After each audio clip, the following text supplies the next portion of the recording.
hip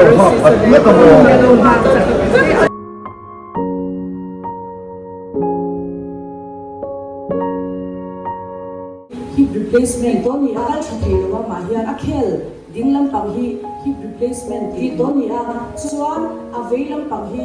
lati le turania chu akal thelo ma hian tuna chu dam ve ka akal theloมันเกาที่สิ่งเดียวรายการโซ่หลังเท้า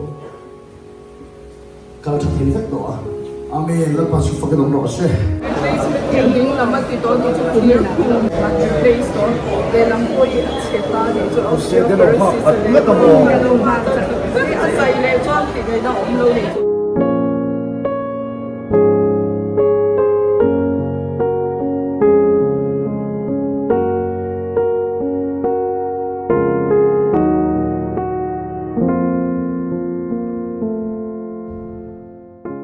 kapihip aro pui khop mai